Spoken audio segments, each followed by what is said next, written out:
Bonjour les amis, je suis ravie de vous retrouver aujourd'hui sur ma chaîne pour vous faire la présentation des deux derniers ouvrages de Chloé Bonfil alias Licorne Indigo sur les réseaux.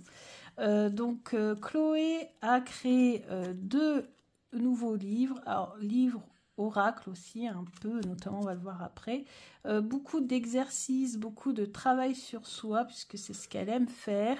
Et Chloé est une hypersensible et on partage ce point commun justement de l'hypersensibilité.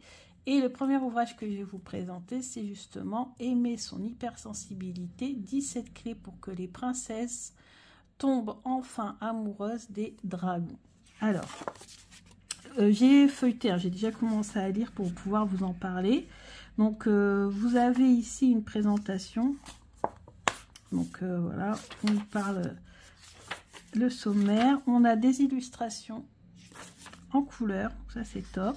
On a une présentation de Chloé, mais bon, Chloé, je commence à la connaître quand même un petit peu. Et là, elle vous raconte un petit peu son chemin vers le domaine des cartes et du travail de développement personnel, à qui s'adresse le livre, la structure de l'ouvrage, tout est expliqué. Ensuite, on a une histoire justement d'une petite fille avec son dragon. Donc le dragon, c'est une métaphore, on va dire, hein, de l'hypersensibilité ici, ou des émotions voilà, qu'il faut arriver à dompter. On a une magnifique représentation ici. Et puis ensuite, on a les fameuses clés. Donc là, on a des textes et on a des endroits où on peut compléter nous-mêmes. Et ça, c'est top. Donc ça sert aussi en même temps de cahier de pratique, on peut dire ça comme ça.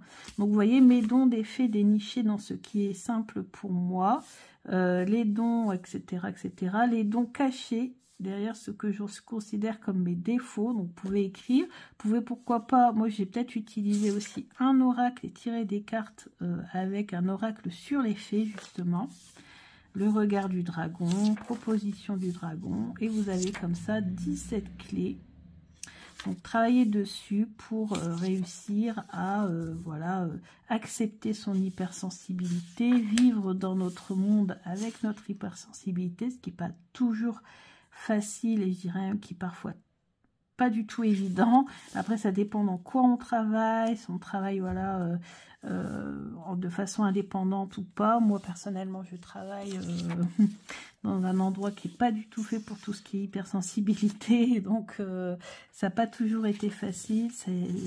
Voilà. Et ça a été un gros travail sur moi-même pour pouvoir parvenir à gérer un petit peu tout ça. Alors, heureusement, il y a quand même une partie de mon travail où mon hypersensibilité peut être utile, mais voilà, pas toujours. Des fois, ça peut même être un peu très difficile. Donc voilà, donc vous avez ça dans tout le livre. Et après, vous avez en plus, et c'est ça qui est top, nous avons, hop, ici, comme des guidances. Et à chaque fois, on a une représentation d'un dragon. J'ai trouvé ça magnifique. Donc on peut prendre au hasard. Bon, ici, je tombe sur câlin à gogo. Comme quoi, serrons-nous l'un contre l'autre, c'est tellement bon se sentir. Profitons de ces moments passés ensemble, mon frère. Ils sont si précieux. Les marques d'affection, les câlins, les mots réconfortants sont particulièrement importants pour les personnes hypersensibles, totalement. Quand ces deux petits dragons se présentent, c'est pour nous inviter à partager des moments avec ceux que nous aimons. Si le contact humain n'est pas aisé pour vous, rapprochez-vous des animaux. Ces derniers sont des sources d'amour et de réconfort intarissables. Donc, les animaux, nous ici on a 2 chats, totalement. Et beaucoup de câlins, c'est vrai. J'en réclame beaucoup. Et donc ici on nous explique hein, comment consulter ici ces pages-là. Moi je l'ai fait, vous avez vu, j'ai tiré au hasard. Mais il y a d'autres façons de faire. Ici c'est marqué, c'est expliqué. Voilà. La tribu de dragons, elle se trouve juste derrière cette page. Et voilà, et là ça commence. On a toute la tribu des dragons. Alors moi je me demande si je ne vais pas imprimer en couleur les illustrations et confectionner un genre de petit oracle. Pourquoi pas? pouvoir tirer facilement. Ou alors je ferai comme j'ai fait là, vous voyez, hop, comme ça, et hop, je tire. À voir.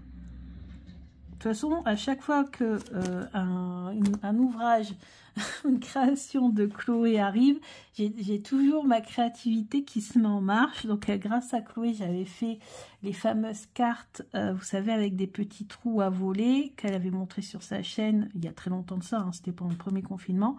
Et je les avais réalisées du coup pendant le confinement. Ensuite, voilà le petit marcheur de papier avec les petits papier craft, des petits bouts de papier craft avec des mots-clés écrits dessus. Enfin bref, il y a toujours plein de choses. Franchement, Chloé, elle est excellente pour faire aller notre imagination et notre créativité.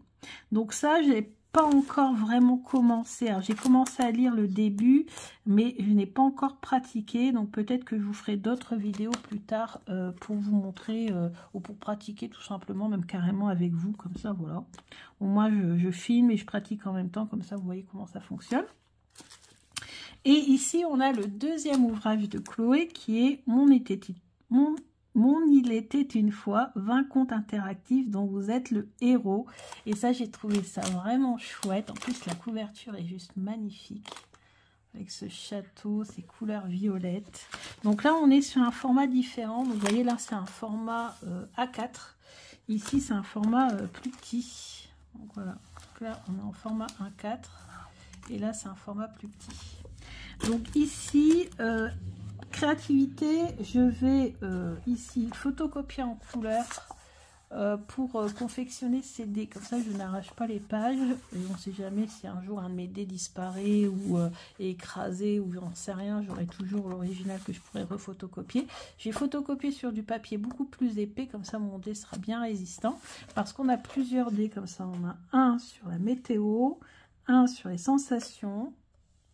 Donc ça fait 2, 3 avec les émotions, 4 avec le son, 5 avec le rythme, 7, 5, 6 avec les couleurs, 7 avec les odeurs, 8 avec le dé classique. Voilà. Donc ces dés-là, moi je vais les photocopier. Et puis après, on a à chaque fois à quoi correspondent tout ce qui est noté sur les dés en fait. Hein.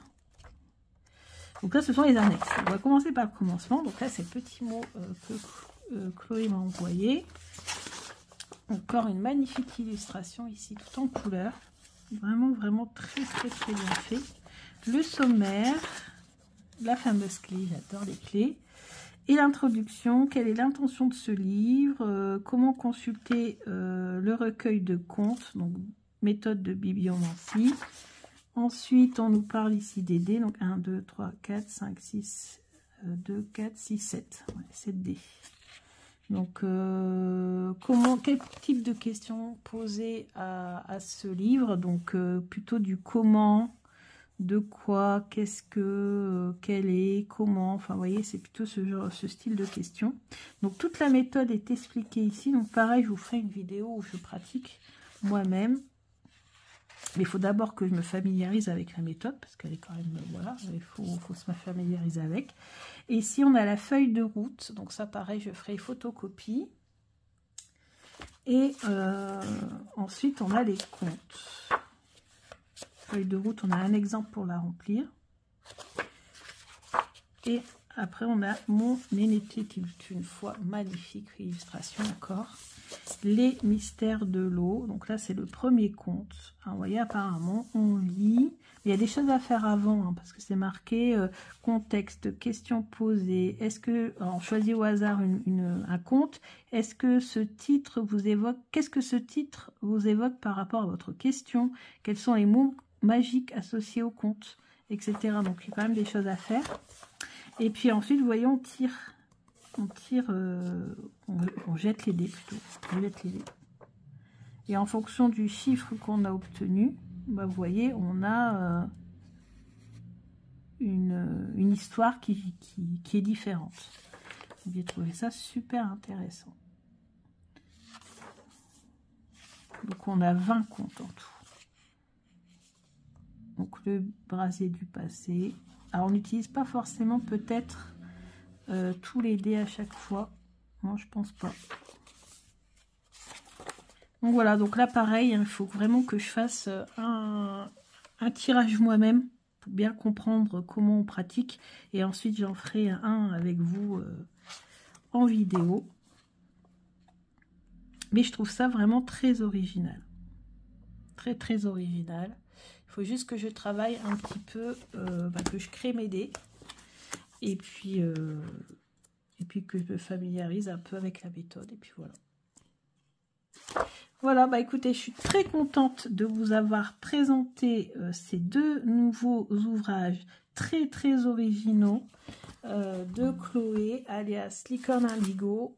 En ce moment, c'est vrai que j'aime bien les choses qui changent un petit peu parce que je sais pas si c'est comme une petite lassitude ou trop de jeux qui sortent ou voilà. J'aime bien tout ce qui change un peu de l'ordinaire et franchement avec Chloé on n'est jamais surpris.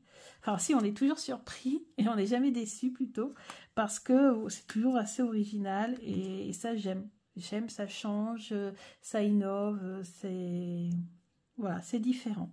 Bah écoutez, je vous remercie beaucoup et je vous dis à bientôt pour d'autres vidéos. Bisous bisous.